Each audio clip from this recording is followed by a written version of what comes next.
Caterpillar shares fallen. Second quarter did beat the earnings. I was looking at the numbers. I said, well, when we hear the commentary, otherwise it was good. But we got to figure out what's going on because the stock is down 9. Joining us now exclusively, Caterpillar CEO Jim Umpleby. Jim, welcome to the show. Great to have you. Good morning, Jim. Great to be here with you and Carl today. All right, so, Jim, it's obviously mixed because I'm reading your conference call. It sounds like you're in denial about that. You say the quarter sales were broadly in line, but the margins came in slightly lower than expectations. Let's talk about that because I'm a huge believer in your ability to be able to make the margins go up with not having a lot more sales. This did not seem to go that way. Well, thank you, Jim. First, I'm very proud of the Caterpillar team. They delivered double-digit growth in both sales and adjusted profit per share in a challenging operating environment with inflationary pressures and more significantly supply chain constraints. So again, we had some mixed issues in the quarter. Again, as we look forward for the balance of the year, we do anticipate improving margins on a comparative basis and sequentially as well as we look forward to the rest of the year for a whole variety of reasons. One is price realization and increased volume.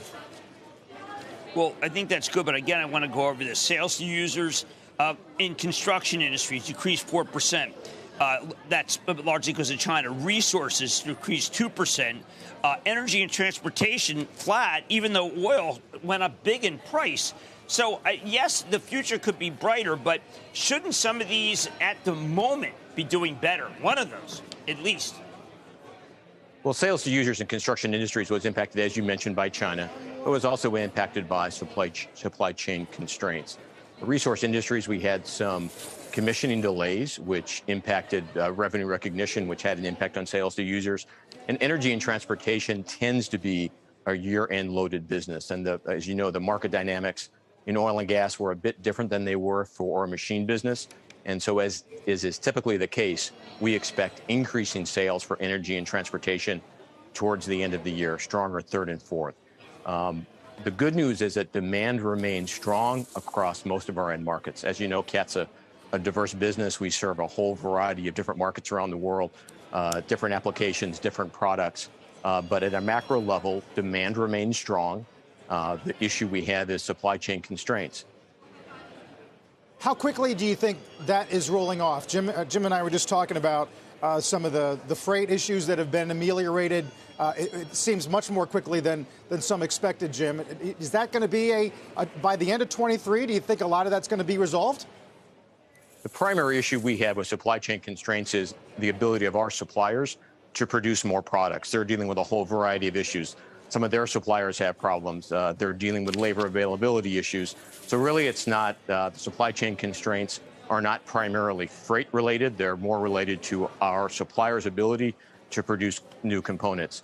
And I'm not going to predict when this is going to get better. There's been lots of predictions over the last couple of years post-pandemic as to when the supply chain conditions would ease. In our business, we have not yet seen a market improvement in the supply chain.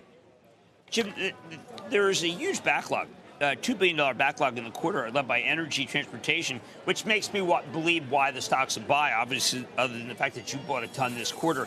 But your CAT, explain to me the way it works. Why can't the CAT CEO call the people in the supply chain and say, we're Caterpillar, there's nobody bigger than us. If you want to do business in the future when it's easier, you give us what we need now. Jim, you have that leverage, don't you? Well, Jim, I wish I had that kind of power, but unfortunately I don't. We certainly value our suppliers. We're working very closely with them. But again, many of our suppliers have issues with their suppliers who have issues with their suppliers. So again, we're learning a lot more about our tier 2 and tier 3 suppliers than we ever have in the past. I believe that certainly the experience of the last couple of years has taught us all the importance of supply chain resiliency, of doing things a bit differently. But no, Jim, I wish I had that kind of power, but I'm afraid I don't.